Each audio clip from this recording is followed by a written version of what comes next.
Hi everyone, welcome to Online Church. Yesterday was Mother's Day. I'd like to wish all mums, mother figures and carers a happy Mother's Day and hope you had a very special day.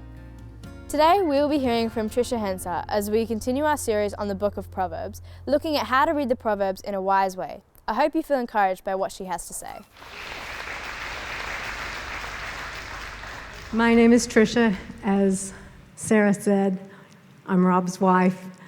I'm part of Youth with a Mission on the Sunshine Coast and globally for the last 25 years.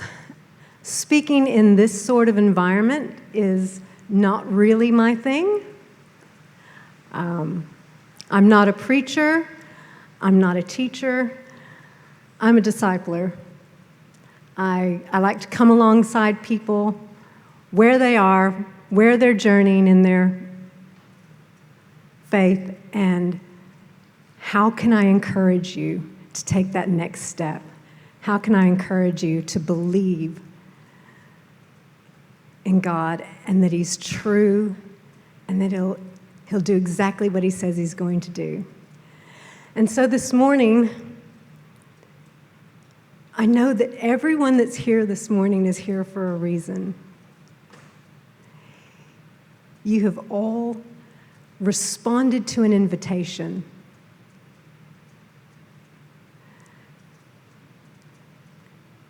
And I want to do Him justice this morning because He's here with us. He's here with us. I want it to be as if we're the only ones in the room.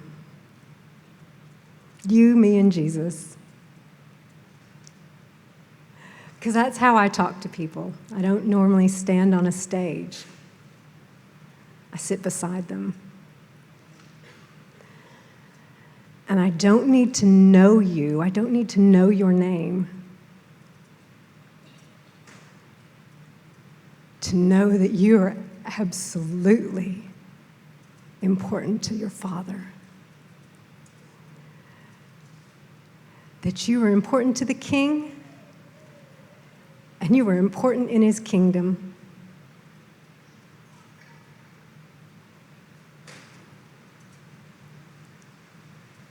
And He has something to give you this morning. He has an invitation for you. Proverbs 9:10. In the Message version, it says, "Skilled living gets its start in the fear of God, insight into life from knowing a holy God. It's through me, Lady Wisdom, that your life deepens and the years of your life ripen.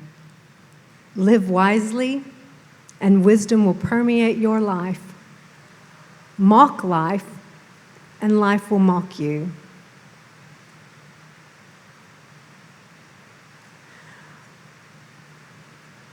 Proverbs 1:7 says, "The fear of the Lord is the beginning of knowledge, but fools despise wisdom and instruction."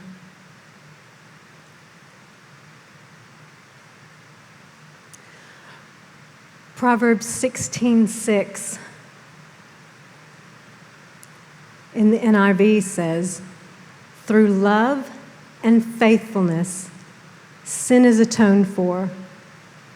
Through the fear of the Lord, evil is avoided."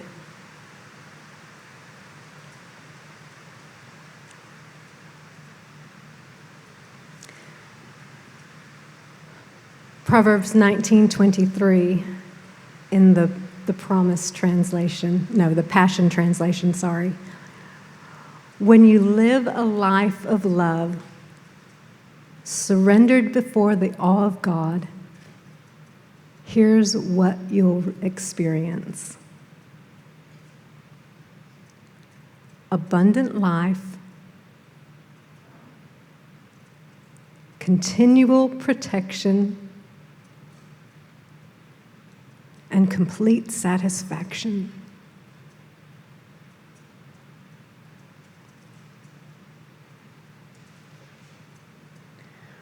Proverbs 14:27 says, "The fear of the Lord is a fountain of life, turning a person from the snares of death." In the Message it says, "The fear of God is a spring of living water, so you won't go off drinking from poisoned wells." Just one more. Proverbs 23:17. In the Message it says, "Don't for a minute envy careless rebels. Soak yourself in the fear of God. That's where your future lies. Then you won't be left with an armload of nothing." Proverbs has quite a lot to say about the fear of the Lord or the fear of God. Those are just a few of the verses that, if you've been reading through as Mike has encouraged us to do, you'll have come across already. And there's so many others.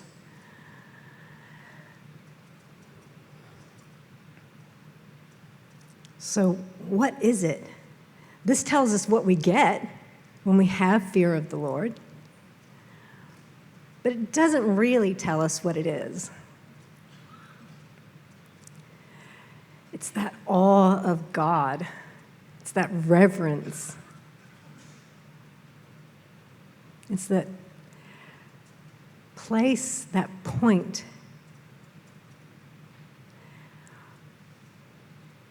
where we acknowledge He's so other than us. He's so much more.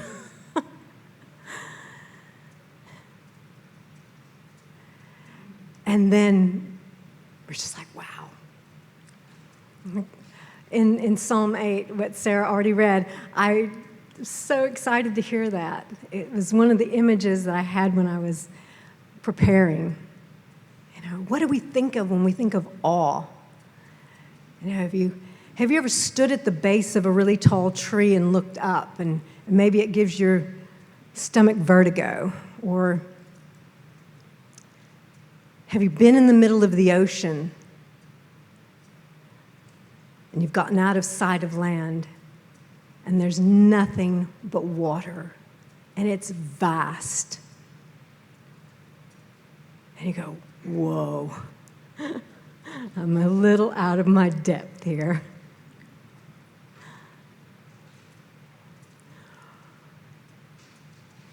Or maybe it is staring up at the night sky and looking at the trillions, I don't know how many stars we can actually see with our eyes when we look up. But looking it up at all of that and realizing just how small I am.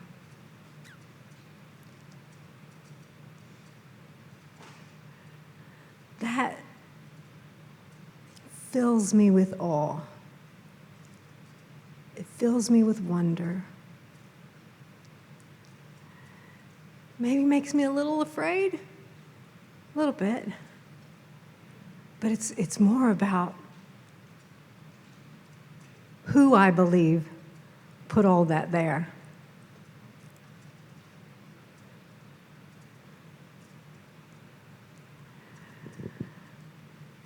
So, when we have fear of the Lord, as Proverbs has said, we get a lot of really good stuff. Guilt is banished through love and truth. We get knowledge and understanding. We get abundant life, continual protection, complete satisfaction. But we don't get that without the acknowledgement of who He is.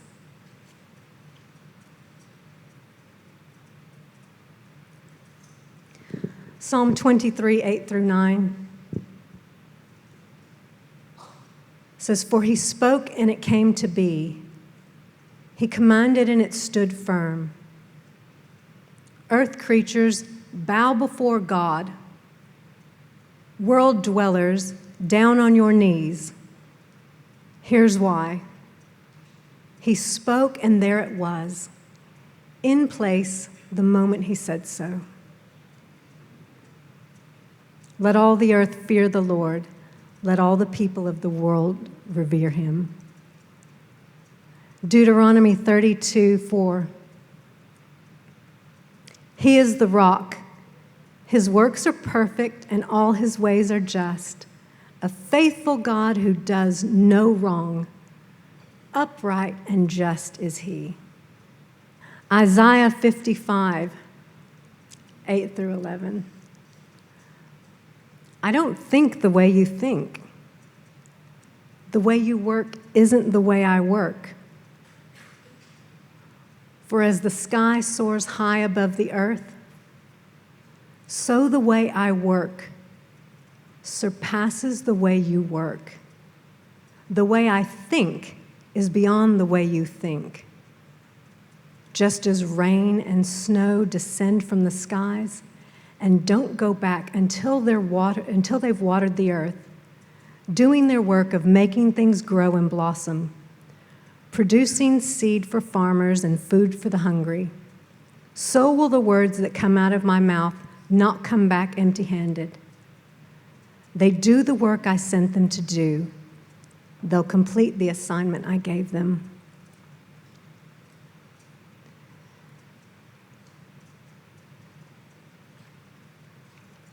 The earth recognizes God's lordship. We serve a good God.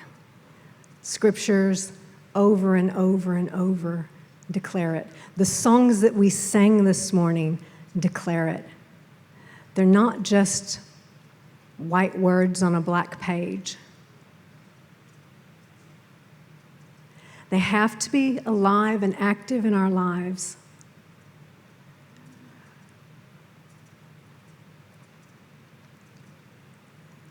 Jesus' response of trust to his Father was this. In Luke 22:42, he says, Father, if you are willing, take this cup from me, yet not my will, but yours be done. That was the crux for him, over and over and over again. Throughout the Lent season, coming up to Easter, we heard so many stories, so many sermons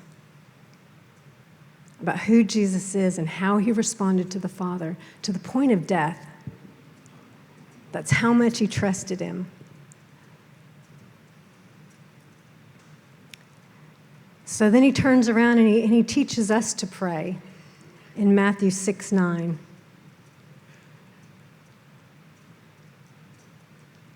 In the Message version, Matthew 6:7-13, he says, the world is full of so-called prayer warriors who are prayer ignorant. They're full of formulas and programs and advice, peddling techniques for getting you what you want from God. But don't fall for that nonsense. This is your Father you're dealing with, and he knows better than you what you need. With a God like this loving you, you can pray very simply, like this. Our Father in heaven, reveal who you are. Set the world right. Do what's best. As above, so below. At this point, if I were sitting out there, I would be screaming at myself, going, where is she going with this? Connect the dots for me. Seriously, I get it. But I really felt like I needed to read all of that, to set the scene, to remind us of several things about who he is, what he says about himself, how we can trust him. before I bring us to a point of invitation. Because if we don't know these things, if we aren't experiencing them all the time in our life, if we aren't engaging with them all the time in our life, then me standing up here and saying it's time to be tea is going to be pointless. So,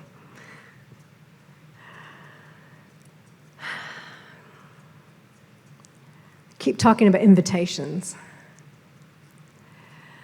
And the biggest invitation is that we have a God who created us. He's the one who knows how we were made and what we were made for.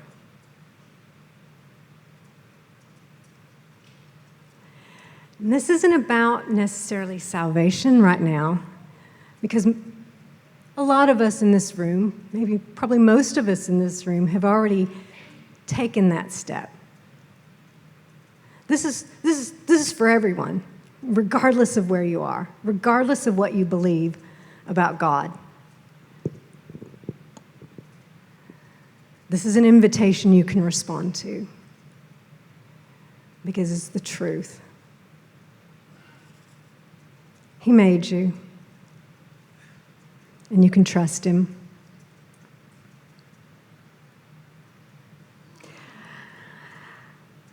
But sometimes we're just not sure what to do.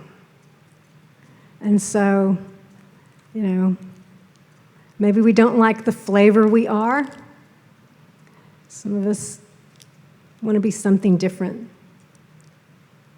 And we make our own choices about how that looks or what we do with it. And we say, nah, I don't want to be green tea. I want to be strawberry or raspberry. But if I get out of this envelope, it's going to be cold and maybe a bit daunting. So I'm pretty this way. I look attractive and I want to stay here. And so that's your choice. But tea was made to go in water, or else it's undrinkable.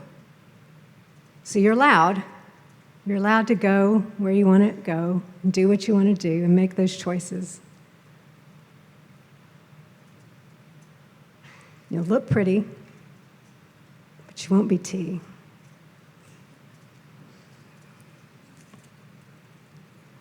This is a bit spicier. This is chai. Yeah. And chai smells delicious.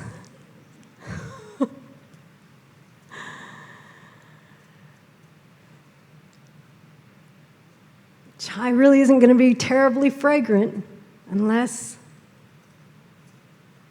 it dips in.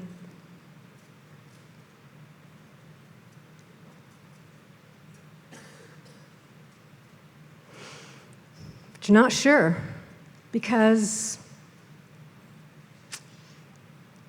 what if it waters me down? What if trusting what God has for me, his plans for me, water me down, take me somewhere I don't want to go? I'll be diluted. It won't be as spicy.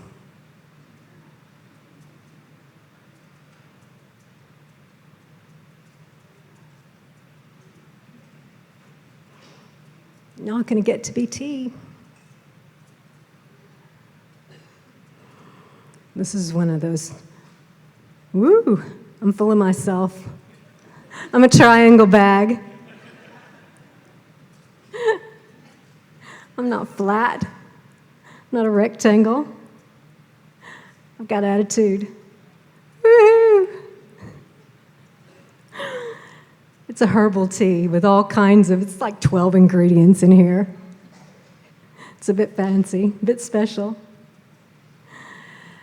This tea packs a punch. It's got all the answers.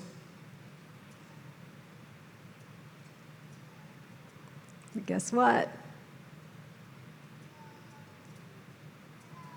What happens if it doesn't go in the water? We're getting the picture? Yeah. Fear of the Lord says, I'm going to do things His way. I'm willing to make tea.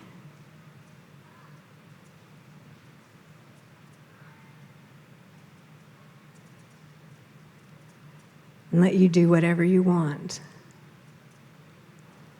with my life.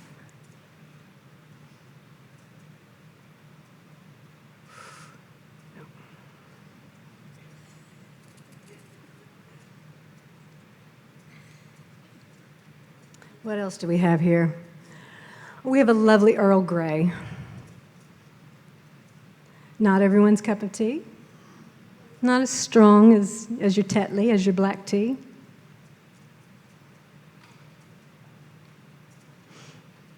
But again, I don't know what your life looks like.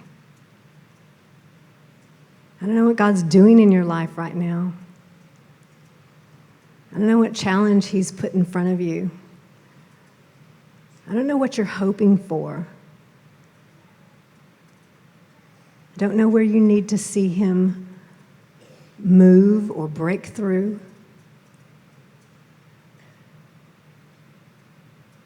But you have an invitation in the fear of the Lord to take the plunge, to do it His way.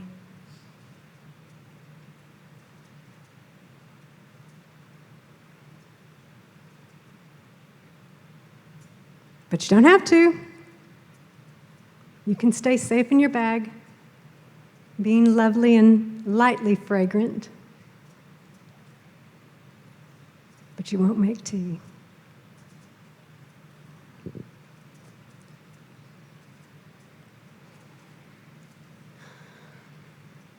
You can get to the point where you've done everything that you can do. And the same things that you keep trying aren't taking you any further forward.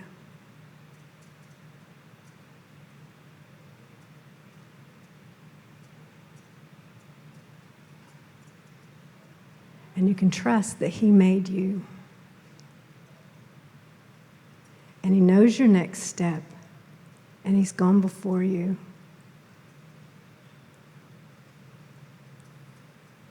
And that you can trust Him. But He's going to do it His way.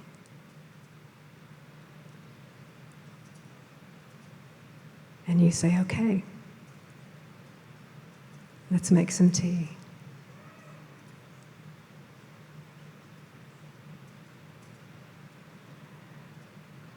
And this is what the fear of the Lord looks like.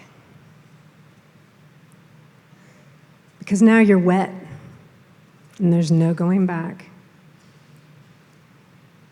You can't be dry again. And this water can't ever be water. But you get to be something wholly new. You get to be poured out. And refreshment and nourishment wherever He decides to pour you.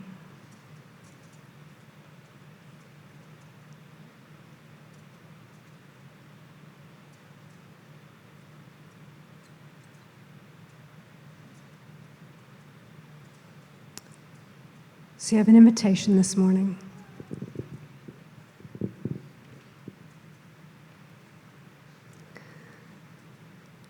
To walk in the fear of the Lord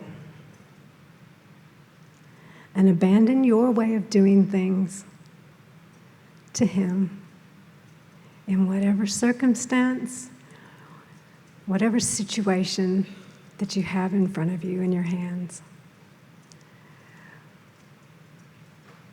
and trust that His way is far above your way,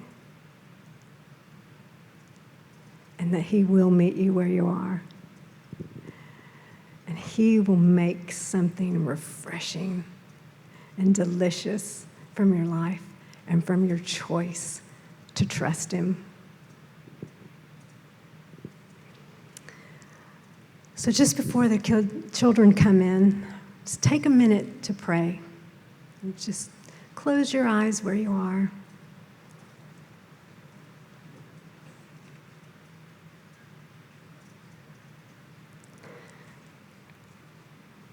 Heavenly Father, we're so grateful to you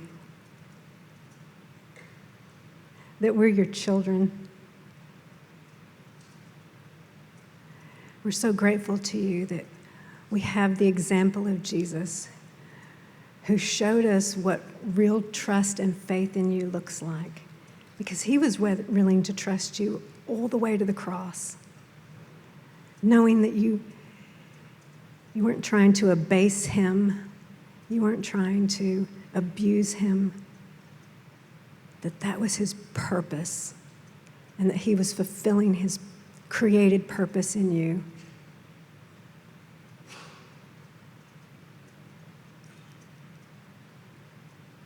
Thank you that you're giving us an opportunity right now, this morning,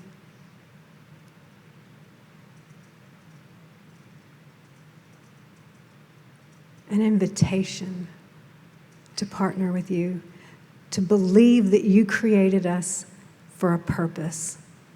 And that purpose, unless it's done your way, is unfulfilled. But when it is, we get to make tea. We get to do something exciting, maybe scary,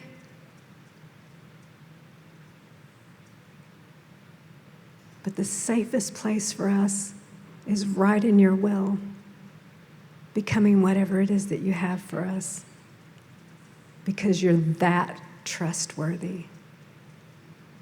You're that good.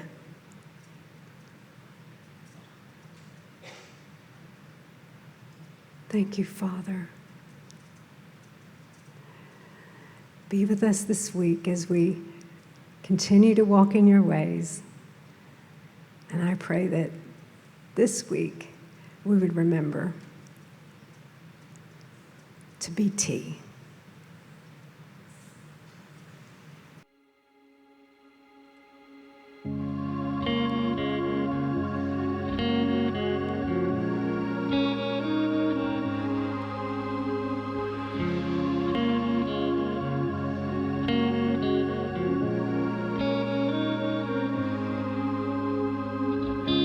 Be my portion, be my strength.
Thanks for joining us for Online Church. If you'd like to catch up on previous services, click here. If you'd like to watch our Mother's Day story and more, click here. Don't forget to subscribe, and I hope you have a wonderful week.